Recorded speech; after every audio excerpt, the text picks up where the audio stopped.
C'est interdit. Pour raison fœtale, c'est interdit de faire une interruption de grossesse en Algérie, quel que soit le type de malformation. Deuxièmement, qu'en Algérie, on n'a aucun moyen d'interruption médicale de grossesse, sauf les moyens mécaniques. Voilà, c'est tout ce que je voulais dire. Je suis tout à fait d'accord, mais j'aurais aimé que ça évolue un petit peu, que le médecin soit en avant-garde pour, quand même, nous on fait de l'échographie, je suis sûr que je suis tout à fait d'accord, que je suis sûr que la grossesse va s'arrêter, et pourquoi je laisserai, c'est vrai, ça pose un problème éthique, religieux et même administratif. Donc il faut se méfier, avoir la vie et encore. Très bien.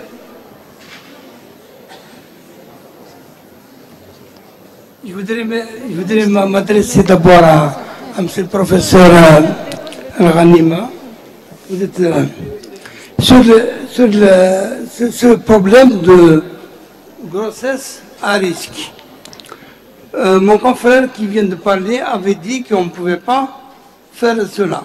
Je vous demande, vous, à toute assistance, de prôner en général, comme les Américains. Je viens de lire un document américain en 2015, 85% des Américaines ont accouché par césarienne. Cela limite, il faut éviter, pour éviter les problèmes de placenta accreta et tout, à 2 grossesses. Et cela limitera le problème démographique qui se pose en Algérie. Merci. Oui, madame.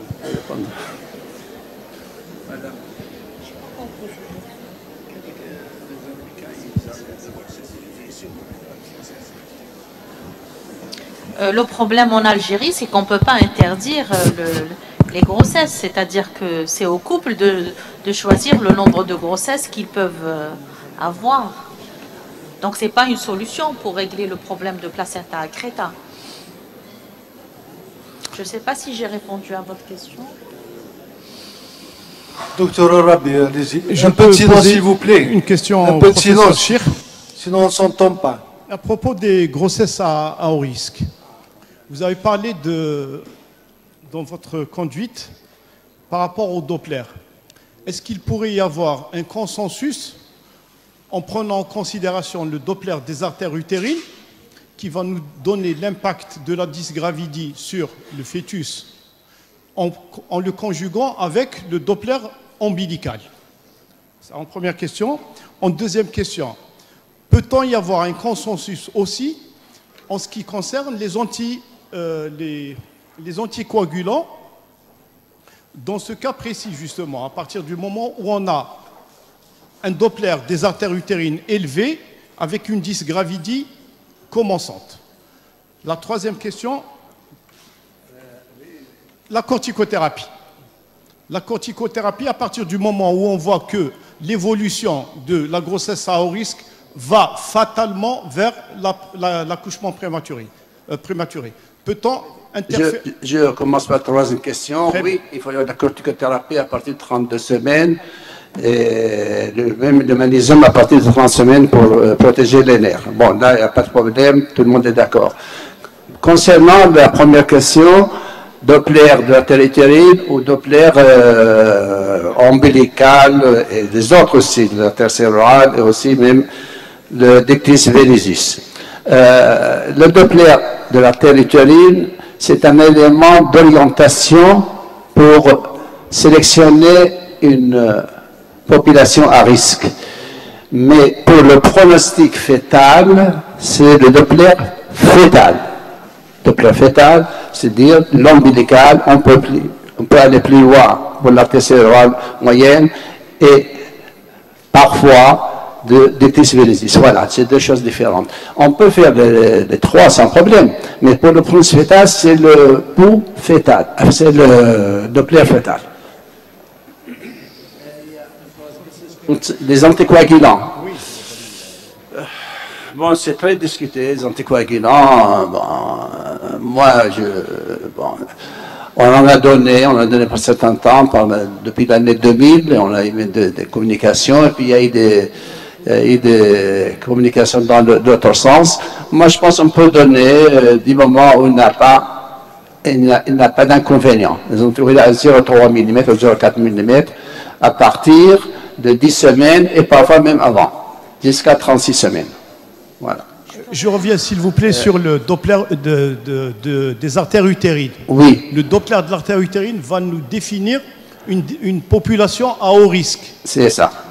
Doit-on attendre qu'il y ait perturbation du Doppler ombilical et de l'artère s'ils viennent moyenne pour mettre les anticoagulants au risque d'avoir perdu énormément de temps du fait du retard de croissance intra-utérine? Si on ne donne pas les anticoagulants, ça ne sert à rien. Oui, je suis d'accord. Parce que les anticoagulants, s'ils agissent, c'est au moment de l'invasion trophoblastique. Il faut les donner très tôt. Très tôt. Il y en a qui donnent même en périconceptionnel. Mais des travaux ont montré que les anticoagulants ne donnaient pas de résultats vraiment très satisfaisants. Et dans le doute, moi je pense qu'il vaut mieux donner. Surtout dans le syndrome antiphospholipide, c'est confirmé, hein? Les antiphospholipides, on le donne. Mais le reste, parce qu'il y a des inconvénients aussi, il risque de mettre notre placentaire. La CRP, lorsqu'on donne des anticoagulants, il y a une hypocoagulabilité. Donc, il faut peser le pour et le contre.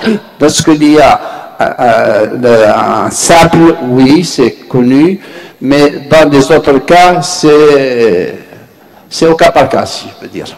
Je peux rajouter quelque chose. Je voudrais rajouter quelque chose par rapport au suivi des grossesses. On distingue deux populations, parce qu'il n'y a pas la femme sans risque. En fait, on distingue les patientes à haut risque et à bas risque de développer une pathologie durant la grossesse. Et ce n'est pas chez toutes les femmes chez qui on va faire le Doppler des artères utérines. C'est des populations à risque. Soit des femmes qui ont eu déjà un antécédent d'hématome rétroplacentaire, un antécédent de prééclampsie, un antécédent de petit poids de naissance. Donc il y a une population bien définie chez qui on va faire le Doppler des artères utérines. C'est celle-là qui risquerait de développer pendant cette grossesse une prééclampsie ou un syndrome vasculorénal. Donc ça, c'est par rapport au Doppler. Le Doppler ombilical, on le fait que quand il y a une dysgravidie. Sinon, ça ne sert absolument à rien de le faire.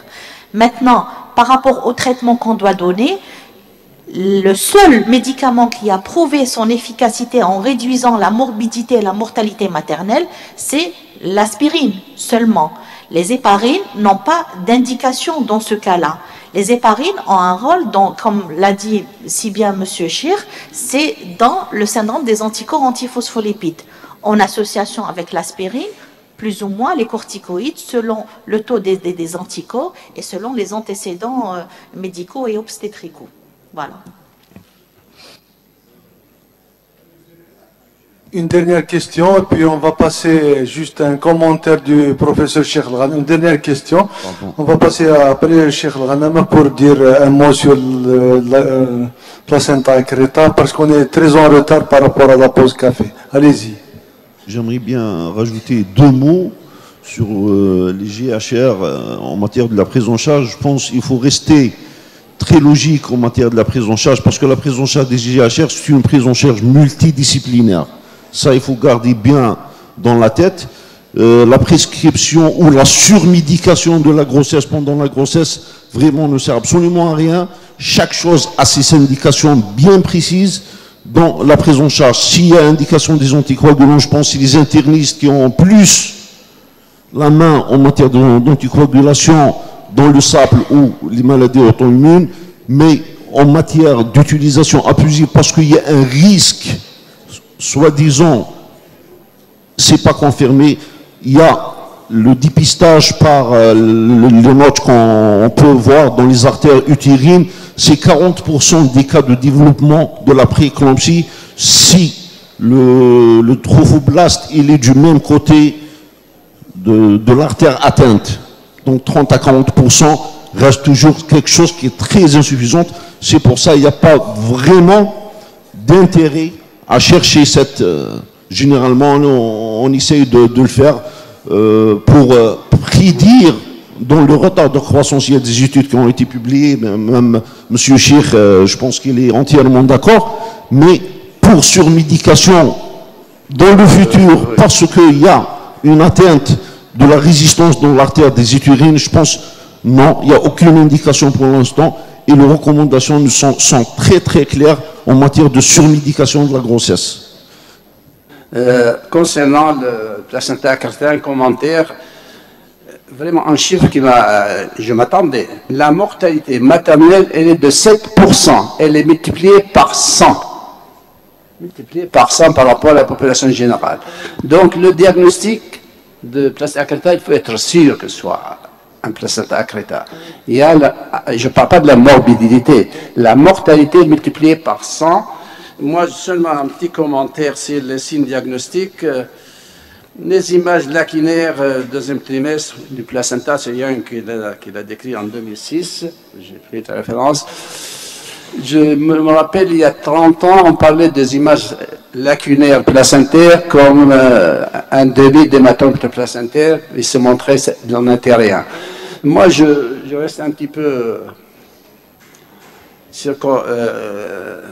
plutôt réservé sur ce signe lacunaire, des images lacunaires, parce que en pratique, lorsque les gens, ils vont pratiquer l'échographie et tout le monde a vu des images lacunaires sans qu'il y ait pour autant un placenta acréta, parce que c'est un diagnostic très grave. Lorsque la patiente apprend qu'elle a un placenta acréta, je vous assure, c'est un autre contexte.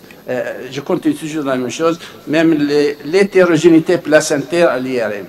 Là aussi, ces signes échographiques, ces signes de l'IRM ont été décrits par des radiologues. Et j'ai discuté avec M. Jean-Paul Beau. Il n'était pas tout à fait d'accord sur ces signes échographiques, ces signes radiologiques, parce que moi je pense que les échographistes obstétriciens connaissent mieux l'échographie placentaire que je ne veux pas faire entrer avec la radiologue un problème de conflit, pas du tout.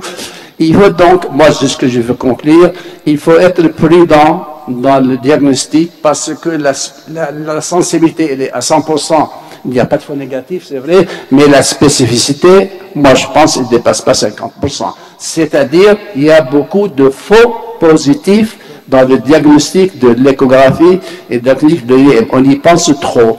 Il faut y penser, mais pas trop, parce que le pronostic vital est mis en jeu. Un petit commentaire, oui. Merci, M. Chir, pour votre question. Effectivement, l'existence d'images lacunaires à elle seule ne suffit pas pour poser le diagnostic de placenta acréta. Je vous ai dit, par rapport aux signes, les 4 signes, plus on a l'association de ces 4 signes, plus le risque de placenta acréta est là. Et c'est surtout de la prise en charge qui doit être... il faut optimiser l'accouchement de cette patiente-là. Et on a eu, effectivement, dans notre pratique courante, des patientes qu'on a césarisées. Et pour un placenta acréta, on a pris toutes les mesures. Et, surprise, je vous ai dit, on a pu décoller le placenta. Heureuse, bien sûr, heureuse. Mais pour vous dire qu'il faut prendre le maximum de précautions chez ces parturientes-là par rapport à la prise en charge. Mais le signe seul ne suffit pas. Mais toutes les patientes chez qui il y a eu un placenta acréta, ce signe était constant. C'est la constance de ce signe-là. C'est l'image lacunaire, l'image multiple, avec un Doppler, un signal Doppler qui est positif à ce niveau-là. Voilà. Mais il y a toujours des faux positifs avec ces signes. 40%. On doit arrêter le débat, s'il vous plaît. Je m'excuse, professeur Barka, on est très en retard. Vous continuerez parce qu'il y a 3 qui demandent. Oui, l'équipe de Bjaya demande le droit à la parole, mais en fait, cette journée, c'est pour hiérarchiser les soins, faire des orientations entre les deux, disons, membres de la communauté. Voilà.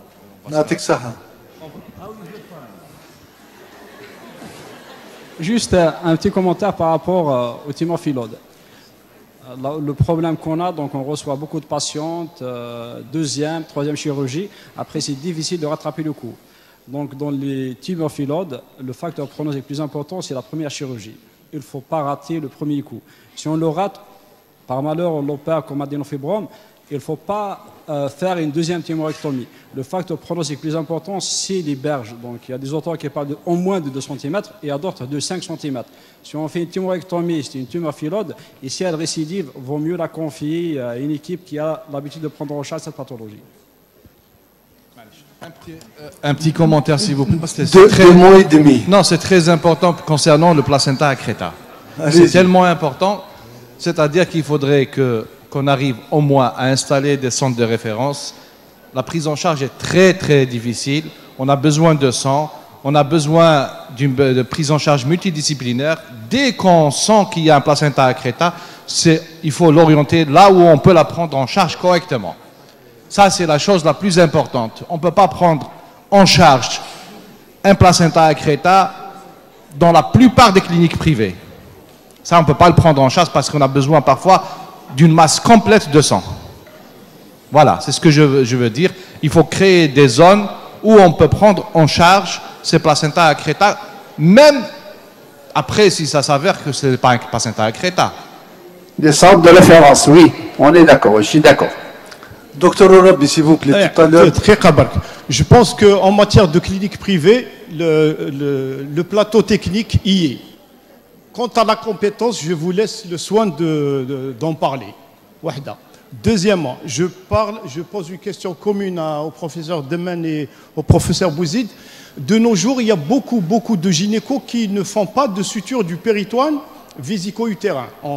Ils laissent le péritoine comme ça, soi-disant pour éviter l'ascension de la vessie. Est-ce que la suture en 2 plans, non, pardon, est-ce que la suture de l'hystérotomie en implant, en surgé, est meilleure qu'en faisant des points séparés, soutenue et renforcée par la suture du péritoine vésico-utérin? Ne renforce-t-il pas la cicatrice pour éviter les ismocètes et éviter l'insertion du placenta accreta? On a eu, il y a une semaine de ça, on a eu une grossesse cervico-ismique chez une femme qui a subi 3 césariennes dans ses antécédents et dont la prise en charge a été très difficile.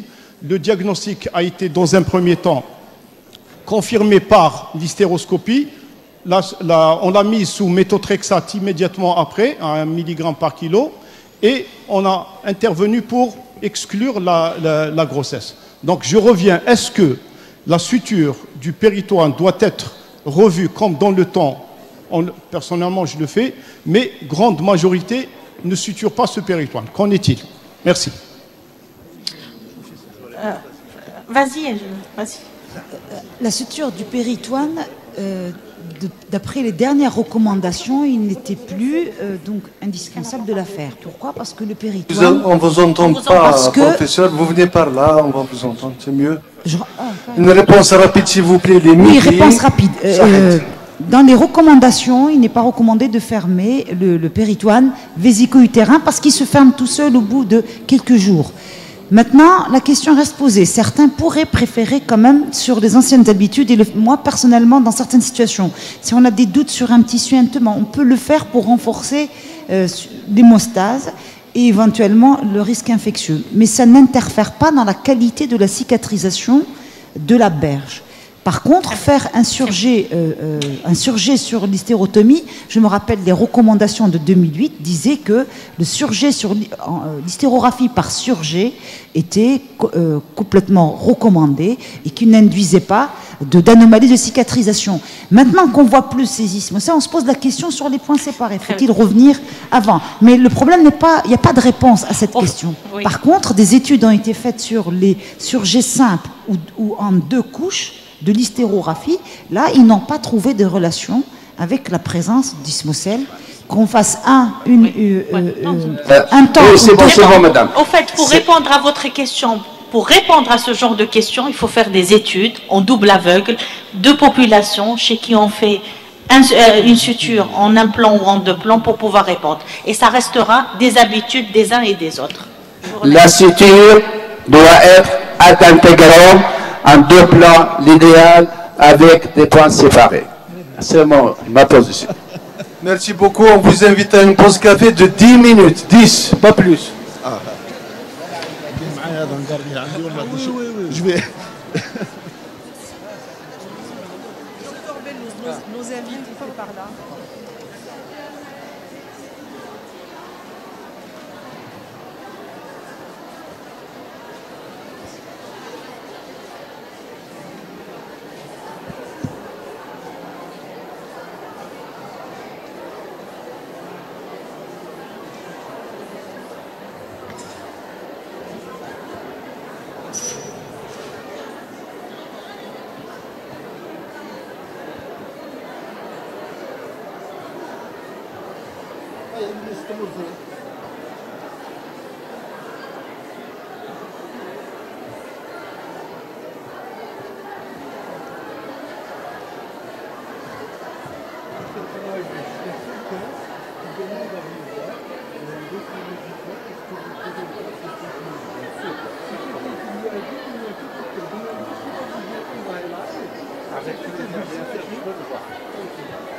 Après ma présentation. Bien sûr, après ma présentation. Ça va,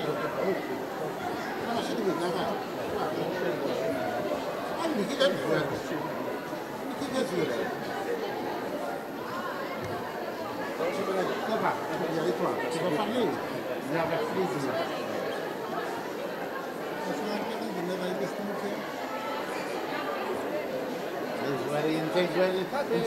خاطر انت شبع مشى من كذا زهره هذا انت يدفع هذا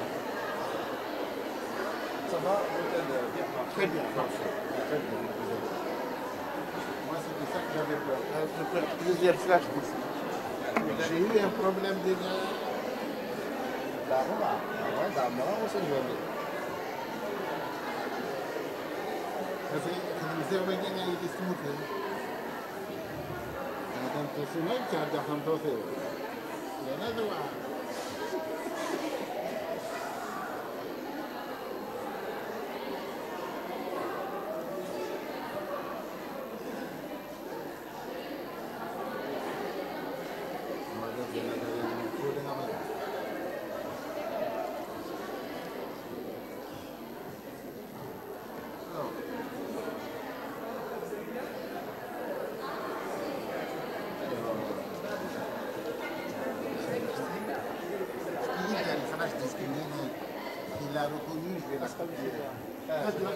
Le pilote est en train de s'installer.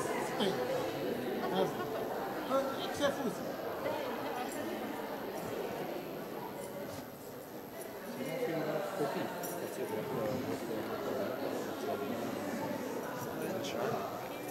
Bonjour. Vous allez bien? Ça va. Ça va très bien. Mais c'est pas un voyage. La famille. لا يريد له شيء في الوطن لا هذا مفرد هذه جايه دليل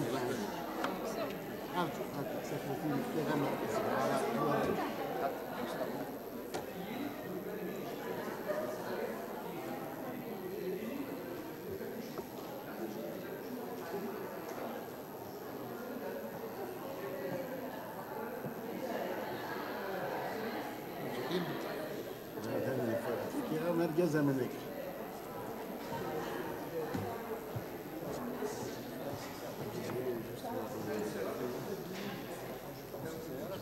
عشان تاكسي طلب